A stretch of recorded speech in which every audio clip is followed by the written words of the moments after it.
స్వస్థై స్మృతి మతి మతీవ సుఖాంతదాసి కార్య దుఃఖ భయహారిణి కర్మజన్య సర్వోపకారకరణాయ సదాగ్రచిత్త. నాకు ఈ జన్మనిచ్చిన ప్రత్యక్ష దైవం తాడేపల్లి పార్వతీశ శాస్త్రి సుశీలకు ప్రథమతః నా నమస్కారాలు తెలియజేస్తున్నాను. ఈరోజు పరమ పూజ్య అయిన జ్ఞాన సరస్వతి దేవాలయంలో కార్తీక మాస ప్రాశస్త్యాన్ని గురించి ఏదో విబుధవరుల వలన విన్నంత కన్నంత తెలియవచ్చినంత తేటపడింది. పెద్దవాళ్ళ ద్వారా విన్నది చదువుకున్నది మీలాంటి చదువుకున్న పెద్దవాళ్ళ ఎదుట కొంచెంగా తెలియచేయడానికి ప్రయత్నిస్తాను. ముందుగా నాకు ఈ అవకాశం ఇచ్చినటువంటి ఈ జ్ఞాన సరస్వతి దేవాలయ కమిటీ అధ్యక్షుల వారికి, కార్యదర్శులకి, సభ్యులకి, ఇక్కడికి విచ్చేసినటువంటి మీ అందరికీ కూడా పతంజలి ప్రథమతః నమస్సుమాంజలి. అలాగే నన్ను ఇక్కడికి తీసుకురావడానికి ప్రధాన కారకులైనటువంటి మా మామయ్య గారు విష్ణు భట్ల ప్రభాకర్ శర్మ గారికి కూడా ఈ సందర్భంగా నా కృతజ్ఞతలు తెలియజేస్తూ విషయంలోకి ప్రవేశిస్తాను. ముందుగా ఇక్కడ అమ్మని తలుచుకోవాలి. శారదమీరదేందు ఘనసాల పటీర మరాళ మల్లికాకార తుషార హైన రజతాచలకాశ పనీశ కుంద మందార సుధాపయోధి సిత తామర సామర వాహిని సుభాకారతమ మదిగానక యమునృతుల్ భారతి. భాగవతం రాస్తూ అమ్మవారిని సరస్వతీదేవిని తలుచుకుంటూ ఈ పద్యం రాశారు. అమ్మ స్వచ్ఛ స్వరూపం, తెల్లటి ఉంటుంది. అలాగే ఆవిడ మనస్సు కూడా తెల్లగా ఉంటుంది. ఆవిడ్ని పూజించేటువంటి భక్తులమైనటువంటి మన యొక్క మనస్సు కూడా తెల్లగా ఉండాలని అభిలషిస్తుంది. మనస్సు తెల్లగా ఉండటం అంటే ఏంటంటే మనస్సులో రాగద్వేషాలు లేకుండా ప్రశాంతంగా ఉండగలిగితే దాన్ని స్వచ్ఛతకి, దాని ధవళ వర్ణానికి ప్రతీకగా భావిస్తారు. అందువల్ల అమ్మ అటువంటి గుణాలు కలిగినది. అటువంటి గుణాలని మనలో ప్రసాదించమని ఆ అమ్మని ఈ ఆలయ సన్నిధానంలో మరోమారు ప్రార్థిస్తున్నాను. యా కుందేందు తుషారహార ధవళ, యా శుభ్ర వస్త్రాన్విత, యా వీణా వరదండ మండిత కడ, యా శ్వేత పద్మాసన, యా బ్రహ్మాచ్యుత శంకర ప్రభుతి దేవై సదా పూజిత, సామాం పాదు సరస్వతి భగవతి విశేష జాడ్యాపద.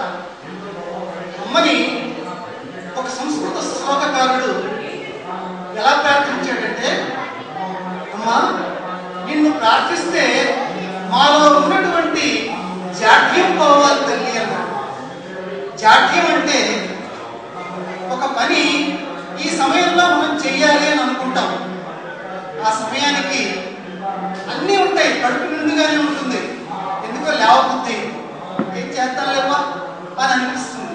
దాన్ని జాడ్యం అంటారు. ఇవాళ ఎలాగైనా ఈ పని పూర్తి చేయాలి అనుకుంటాం. మనకెందుకో అన్ని సమకూడినప్పటికీ చేసే అవకాశం రాదు, చెయ్య బుద్ధి రాదు. దీన్ని జాడ్యం అంటారు. సరస్వతీదేవి యొక్క ప్రధాన కర్తవ్యం ఏంటంటే ఈ జాడ్యతని మనలో ఇచ్చి తొలగించి వేస్తాడు. ఇప్పుడు కార్తీక మాసం ప్రాశస్త్యాన్ని చెప్తూ సరస్వతీదేవిని మొట్టమొదట మనం ప్రార్థించుకున్నాం.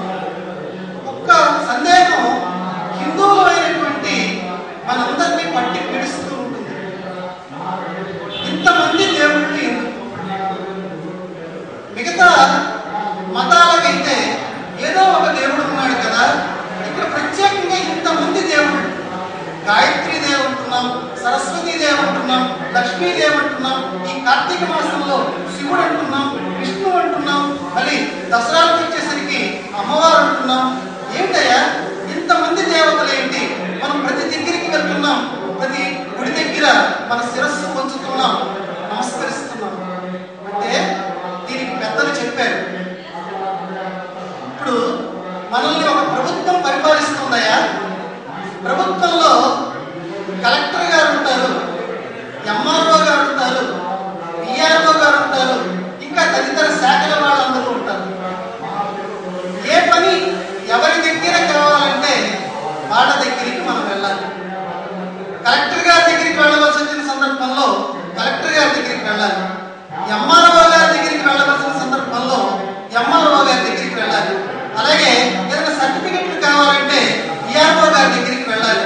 ఇలా ఎక్కడ ఏ అవసరం ఉంటే అక్కడికి మనం వెళ్ళాలి. ఎండిఓ ఆఫీసులో అయ్యే పని ఎంఆర్ఓ ఆఫీసులో కాదు, కలెక్టర్ ఆఫీసులో అయ్యే పని ఎంఆర్ఓ ఆఫీసులో కాదు. అలాగే ఇక్కడ మనం ప్రధానంగా గమనించాల్సింది ఏంటంటే కలెక్టర్, ఎంఆర్ఓ, ఈఆర్ఓ ఇలా ఎవరినైతే అనుకుంటున్నామో వీళ్ళందరూ కూడా ప్రభుత్వము. వీళ్ళందరూ కలిస్తేనే ప్రభుత్వము. ప్రభుత్వంలో వీళ్ళందరూ అంగాలు. ఆ రకంగానే రకరకాల విభాగాలు ఉన్నాయి, రకరకాల హోదాలు ఉన్నాయి, కానీ అందరూ మాత్రం ఒక్కటే. వాటి వెనకాల ఉన్నటువంటి శక్తి మాత్రం ఒక్కటే. విద్య కావాలి, మనసు స్వచ్ఛత కావాలి, అమ్మ దగ్గరికి రా, జ్ఞాన సరస్వతి దేవి దగ్గరికి రా, నమస్కరించి. డబ్బు కావాలి, ఐశ్వర్యం కావాలి, లక్ష్మీదేవి దగ్గరికి వెళ్ళు, అక్కడ పఠనం చేయి. ఇట్లా ఒక్కొక్క శక్తి దగ్గర నువ్వు ఏ కామ్యాన్ని కోరుకుంటున్నావో, ఏ కోరికను కోరుకుంటున్నావో అక్కడికి వెళ్ళి ప్రార్థన చేయాలి. సరస్వతి దేవి దగ్గరికి వచ్చి ఇంకో ప్రార్థన చేయకూడదు, లక్ష్మీదేవి దగ్గరికి వచ్చి ఇంకో ప్రార్థన చేయకూడదు. అందుకని మన పనుల నిమిత్తం రకరకాల దేవతా రూపాలని మనంతటా మనం సృజించుకున్నాం, కానీ ఉన్న శక్తి మాత్రం ఒక్కటే. అలా అని చెప్పి ప్రతి దేవతా రూపాన్ని కొలవకుండా కూడా ఉండకూడదు. ఏకం సత్ విప్రా బహుదా వదన్, ఉన్నది ఒక్కటే, కానీ అనేకులు అనేక రకాలుగా చెప్తారు. ఇది ఎంతవరకు అంటే ఉపాసనలో నిర్గుణోపాసనకి వెళ్ళటం అంత తేలిక కాదు. కాబట్టి సగుణోపాసన, ఒక విగ్రహం అంటూ ఒకటి ఉండాలి. కాబట్టి విగ్రహం దగ్గర నుంచి మానవుడి ప్రయాణం స్టార్ట్ కావాలి. కాబట్టి విగ్రహారాధన నుంచి ప్రతి విభాగానికి, ప్రతి కోరికకి సంబంధించి ఒక్కో దేవతను మనం కొలుచుకుంటూ ఉంటాం. సరే, కార్తీక మాసం ఈ ప్రాశస్త్యం గురించి కొంత తెలుసుకుందాం. సాధారణంగా మనం కార్తీక మాసం అనుకుంటాం. దయచేసి తప్పుడు పదాన్ని ఉచ్చరిస్తే పతంజలి అని చెప్పి మహాభాష్యం రాశాడు. ఆదిశేషుడి యొక్క అవతారం, 10,000 పడగలు ఉన్నటువంటి ఆదిశేషుడు అవతారం. ఆయన చెప్పాడు, ఒక్క తప్పు శబ్దం కనుక మనం పలికితే అందులో ఎన్ని మాటలు ఉన్నాయో అన్ని వేల నరకాలని మనం అనుభవించవలసి ఉంటుంది. అందులోనూ పూజ్యనీయమైనటువంటి పదాలని పెద్దల ద్వారా తెలుసుకుని తప్పుగా ఉచ్చరించకుండా ఉండటానికి మనం ప్రయత్నం చేయాలి. అందువల్ల దయచేసి ఎవరు కూడా కార్తీక మాసము అని అనకూడదు, కార్తీక మాసము అని అనాలి. కార్తీక దీనికి దీర్ఘం ఉంటుంది. ప్రత్యేకంగా ఈ కార్తీక మాసంలోనే ఎందుకు ఇంత విశిష్టతగా మనం జరుపుకుంటాం, స్నానాలను చేస్తాం? ఎందుకని ప్రత్యేకంగా ఈ కార్తీక మాసంలో రకరకాల అర్చనలు చేస్తాం, సోమవారాలు అంటుంటాం, దీపాలు పెడుతుంటాం, పౌర్ణమి అంటుంటాం. ఇట్లా మిగతా మాసాలలో కంటే కూడా, మిగతా మాసాల్లో కూడా కొన్ని పండుగలు ఉన్నాయి, కానీ కార్తీక మాసానికి చాలా ప్రత్యేకత ఇచ్చి కార్తీక మాసాన్ని మనం ప్రత్యేకంగా చెప్పుకుంటూ ఉంటాం. ఎందుకని అనంటే కార్తీక మాసం ప్రధానంగా శివుడికి, విష్ణువుకి చాలా ప్రీతిపాత్రమైనటువంటి నెల. మిగతా నెలల కంటే అన్నిటికంటే కూడా శివుడి అంటే మిగతా నెలల్లో నువ్వు అర్చన చేస్తే ఎంత ఫలితం వస్తుందో దానికి 1000 రెట్లు ఫలితం శివకేశవులని ఈ కార్తీక మాసంలో ఆరాధిస్తే, పూజిస్తే అంత తొందరగా వాళ్ళు ఫలితాలు ఇస్తారట. శివకేశవులకి యొక్క అపూర్వమైనటువంటి మహిమలు కలిగినటువంటి నెల ఈ కార్తీక మాసం. ఈ కార్తీక మాసం పేరు ఎలా వచ్చింది? అసలు నెలల పేర్లు ఎలా ఏర్పడతాయి? ప్రతి నెల పేరు కూడా ఆ నెలలో వచ్చేటువంటి పౌర్ణమి నాటి ఉండేటువంటి నక్షత్రాన్ని బట్టి ఏర్పడతాయి. ఇది మనం తెలుసుకోవాలి.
కార్తీక మాసంలో చాలా ఎక్కువగా జరుగుతుంటుంది. అగ్నినే అవ్యవాహనుడు అని కూడా మన పెద్దవాళ్ళు అంటుంటారు. అగ్ని లేకపోతే, లోపల జఠరాగ్ని కనుక లేకపోతే మన జీవన ప్రక్రియ ఎలాగా కొనసాగుతో మనందరికీ తెలుసు.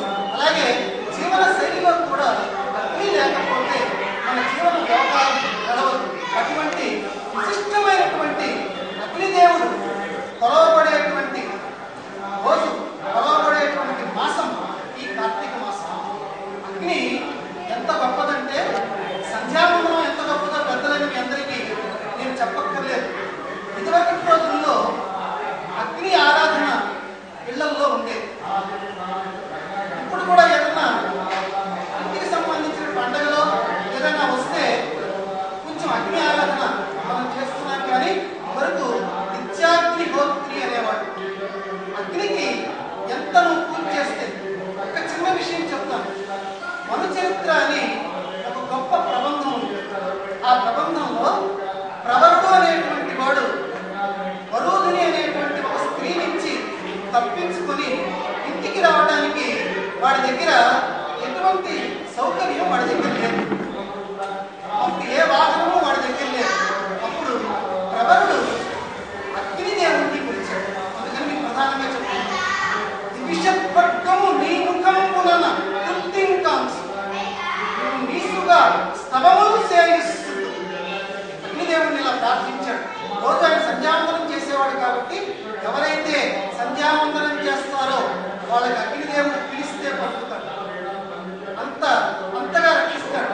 అందువల్ల ఎవరూ దిక్కులేనటువంటి చోట ప్రవరుడు ఆ హిమాలయం దగ్గర ఉండి అగ్నిదేవుడిని కొలిచి, అయ్యా దేవతలందరూ నిన్ను పూజ చేస్తూ ఉంటారు, ఆగమనీయము దక్షిణాగ్నియము నీయందు ఉద్భవించు రథోత్సవ సంధాయక నువ్వు కావగదవే అని చెప్పి అగ్నిదేవుడిని ప్రార్థిస్తే అగ్నిదేవుడు క్షేమంగా ప్రవరుణ్ణి ఇంటికి చేరుస్తాడు.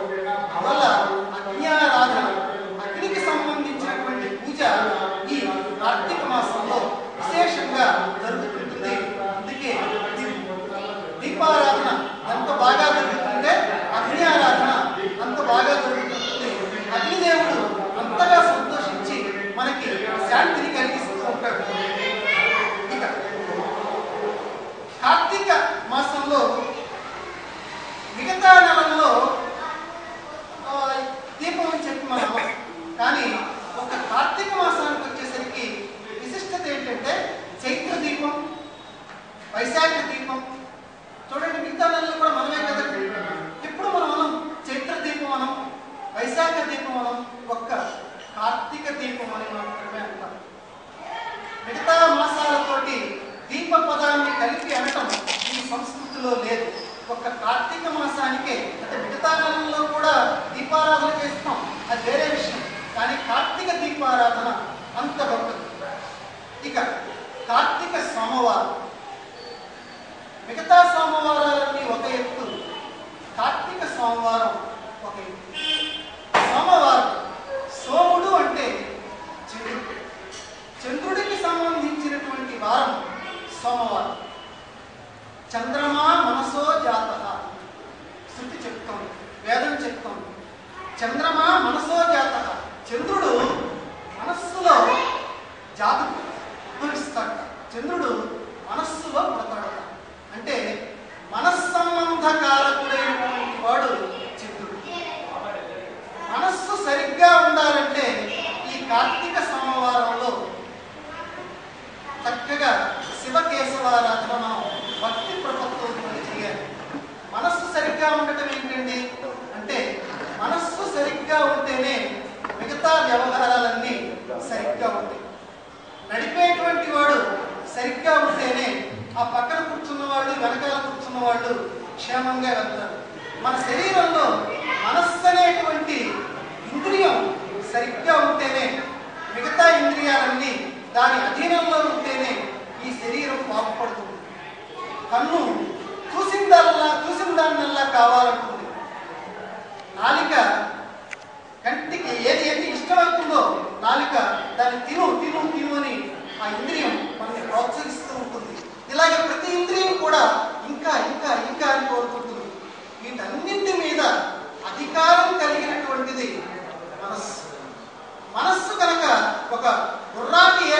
పగ్గాలతో నిగ్రహించగలుగుతామో ఈ మనస్సు ఈ ఇంద్రియాలని అలా నిగ్రహించగలుగుతుంది.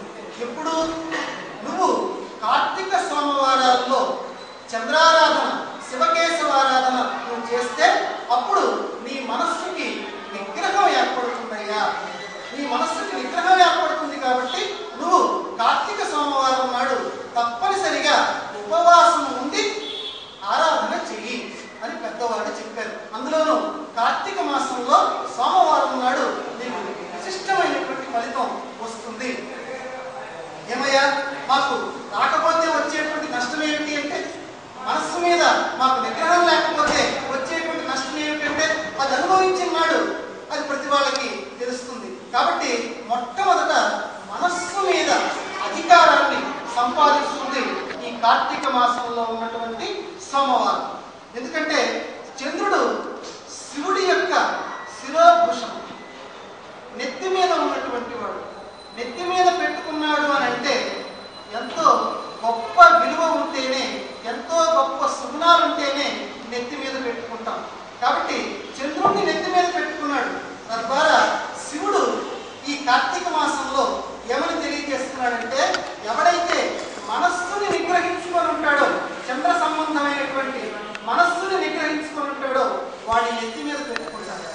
అంటే వాడిని చక్కగా నేను కాపాడుతాను, నెత్తి మీద అంటే బుర్రలో ఇక్కడ ఉంచుతామంటే చక్కగా నిన్నెప్పుడు జ్ఞాపకం చేసుకుని నిన్నెప్పుడు నేను రక్షిస్తుంటాను అని చెప్పడానికి శివుడు చంద్రభూషణుడు అయ్యాడని పెద్దవాళ్ళు చెప్తారు. ఇంకొకటి, ఈ కార్తీక మాసంలో యముల వారు కోర తీస్తారు, యమదంష్ట్ర బయటికి వస్తారు. ఈ కార్తీక మాసం ఎంత గొప్పదో అంత ప్రమాదకరమైనటువంటి నెల, అది బాగా మనం గుర్తు పెట్టుకోవాలి. అందుకనే ఈ భక్తులు అనేక యుగాల నుంచి ఈ కార్తీక మాసంలో ఆరాధనలు ఎందుకు చేస్తున్నారంటే, చాలా తొందరగా వ్యక్తి విగత జీవుడు అవటానికి ఈ కార్తీక మాసంలో ఎక్కువ ఆస్కారం ఉంది. యమదంష్ట్ర, దంష్ట్ర అంటే కోర. కోర బయటికి వచ్చేటువంటి రోజు, బయటికి వచ్చేటువంటి నెల ఈ కార్తీక మాసం. ఎందుకంటే మృత్యు అనేది ఎప్పుడో ఒకప్పుడు ఎవరినైనా మనల్ని ఆహ్వానించక తప్పదు. కానీ అపమృత్యువు రాదు. అపమృత్యు వస్తే అది చాలా వినాశహేతువు. చనిపోయిన తర్వాత ఆ జీవుడు పడేటువంటి వేదన అంతా ఇంత కాదు. అపమృత్యువు రాకుండా చేసేది ఈ శివకేశవారాధన, ఈ కార్తీక మాసం. యమదంష్ట్ర ఎందుకంటే ఇక్కడ చర్చించేది అనారోగ్యాలు కార్తీక మాసంలో చాలా ఎక్కువగా వస్తాయని ఆధునిక జీవితంలో ఉన్నటువంటి డాక్టర్లు కూడా తమ జర్నల్స్ ద్వారా నిరూపించారు. ఎందుకంటే వాతావరణం ఆ రకంగా ఉంటుందట. పెద్దలు చెప్తుంటారు, మనలో కనపడకుండా హృదయ నాడి అని ఒకటి ఉంటుంది. హృదయం అది ముడుచుకుపోతుంది ఈ కార్తీక మాసం. అది కంటికి కనపడదు, ఆ తేజస్సు అది ముడుచుకుపోతూ ఉంటుంది. ఎందుకంటే యముడు ఆ హృదయ నాడిని ముడుచుకుపోయేట్టు చేస్తుంటాడు. హృదయ నాడి ముడుచుకుపోవడానికి ఎక్కువగా ప్రయత్నం చేస్తుందంటే హార్ట్ స్ట్రోక్ బయలుదేరుతుంది. అందుకే కార్తీక మాసంలో ఎక్కువగా గుండెపోట్లు ఇటువంటివన్నీ కూడా ఎక్కువగా ఉంటాయని పెద్దలు కూడా చెప్పారు. కాబట్టి యముడికి ప్రీతి కలిగించాలి. యముడికి ప్రీతి కలిగించేది నువ్వుల నూనె దీపం. నువ్వుల నూనె దీపం, ఆవు నెయ్యి ఉన్నటువంటి దీపం ద్వారా వచ్చేటువంటి ఆ పొగ యముడికి చాలా ఇష్టమైనది. ఆ పొగ కనుక వస్తే ఆ యముడు పెట్టాడో ఆ దీపం అది చూసి ఆ పొగ పీల్చి ఆ యముడు సరేలా నిన్ను నేనేం చేయను అని, ఇది నేను చెప్తున్నటువంటి మాట కాదు, కార్తీక పురాణంలో ఉన్నటువంటి మాట మీకు నేను చెప్తున్నాను. సరే పో, నీకు అభయం ఇచ్చాను అని యముడు రక్షిస్తాడు. అందుకే తప్పనిసరిగా దీపారాధన చేయాలి అన్నారు. భార్య దీపారాధన చేస్తే సరిపోతుందండి? కాదు, భర్త కూడా దగ్గర ఉండి దీపారాధన చేయాలి అని చెప్పారు. ఈ కార్తీక మాసంలో దంపతులు ఇద్దరూ కూడా పరమ పవిత్రమైనటువంటి మనస్సుతోటి కార్తీక దీపారాధన చేస్తే యముడు వారి ఎడల ప్రసన్నుడవుతాడట. ఎందుకంటే యమదంష్ట్ర ఈ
దీపాన్ని ఎందుకు వెలిగిస్తారంటే, స్వామి నువ్వు ఉన్నావని మేము నమ్ముతున్నాం.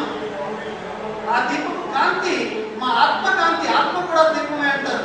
మా ఆత్మకాంతిలో ఎప్పుడు కలిసిపోతూ ఉంటాయి, నిన్ను ఎప్పుడు కూడా స్మరిస్తూ ఉంటాము అని గుర్తు చేసుకోవడానికే ఈ దీపాన్ని ఉదయకాలంలోనూ సాయంకాలంలోనూ తప్పనిసరిగా కార్తీక మాసంలో వెలిగించమన్నారు. ఇక భగవంతుడు సర్వవ్యాపి, అన్ని చోట్ల ఉన్నాడు. మనకి కృష్ణ భగవానుడి చరిత్ర మనందరికీ తెలిసి, పెద్దలు ఇక్కడ కూర్చొని ఉన్నారు. మీకు కృష్ణ భగవానుడు వెన్నముద్దలు దొంగతనాలు చేస్తాడు. మాట్లాడితే చేతిలో వెన్నముద్ద పట్టుకుంటాడంటే ఆయనకేం పనిలేదు, అస్తమానం పక్కవాడు ఎలా వెళ్ళిపోయి వెన్నముద్దలు దొంగతనం చేస్తూ ఉంటాడు. ఏంటంటే ఇది ఆయన ఏమన్నా దొంగతనాలు చేయవలసినటువంటి అవసరం ఏముంది? అందులోనూ ప్రత్యేకంగా వెన్ననే దొంగతనం చేయవలసిన అవసరమే ఉంది. మనం దొంగతనం చేసి పక్కవాడి మూతికి రాసి ఎన్నెన్ని అడావుళ్ళు ఎన్నెన్ని ఎందుకంటే సర్వవ్యాపిని నేను అని ఆ కేశవుడు, ఎందుకంటే కార్తీక మాసంలో శివుడిని కేశవుడిని ఇద్దరిని స్మరించుకోవాలి కాబట్టి కృష్ణ స్మరణ చేస్తున్నాను. సర్వవ్యాపి, నేను సర్వవ్యాపిని సుమ అని తెలియజేయడానికి కృష్ణుడు వెన్నని దొంగతనం చేస్తాడు. ఏం సార్ ఎలాగా? కృష్ణుడు సర్వవ్యాపి, దేవుడు అన్ని చోట్ల ఉన్నాడు అని చెప్పి వెన్న ఎలా తెలియజేస్తుంది అంటే, వెన్న ఏర్పడేది పాల నుంచి వెన్న ఏర్పడేది. పాల నుంచి వెన్న ఏర్పడటం అంత తేలిగ్గా ఏర్పడుతుంది. పాలని కాచాలి, కాచిన తర్వాత పాలని చల్లారిన తర్వాత తోడు పెట్టాలి. తోడు పెట్టిన తర్వాత అది పెరుగుగా మారిన తర్వాత కప్పంతో చిలకాలి. చిరికిన తర్వాత అప్పుడు నీకు వెన్నపూస దాని మీద వెన్నముద్ద తేలుతుంది.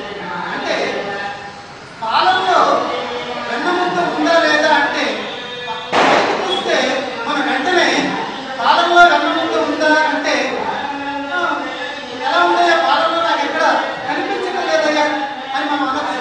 కానీ అదే పాలను నువ్వు సాధన చేస్తే అది పెరుగుగా మారి చిరికిన తర్వాత అది వెన్నపూస కింద నీకు కనిపిస్తుంది. ఆ రకంగానే చుట్టూతా ఉన్నటువంటి అన్ని చోట్ల వ్యాపించి ఉన్నటువంటి భగవంతుడిని నువ్వు తెలుసుకోవాలి అంటే, ఎక్కడ భగవంతుడు ఉన్నాడో నీకు ప్రత్యక్షం కావాలి అంటే నువ్వు తప్పనిసరిగా సాధన చేయాలి. సాధన చేస్తేనే ఆ భగవంతుడి యొక్క సాక్షాత్కారం నీకు అవుతుంది అని తెలియజేయడానికి ఈ వెన్నపూస, ఈ వెన్నముద్దల యొక్క దొంగతనాన్ని శ్రీకృష్ణ పరమాత్మ చేసుకుంటాడని పెద్దవాళ్ళు చెప్తారు. అట్లాగే శివుడికి కేశవుడికి ప్రధానంగా రెండు పేర్లు ఉన్నాయి. వాసుదేవుడు, వామదేవుడు. వాసుదేవుడు అంటే శ్రీకృష్ణుడు, వామదేవుడు అంటే శివుడు. ఇద్దరి మధ్య చూడండి రెండు అక్షరాల తేడాలు.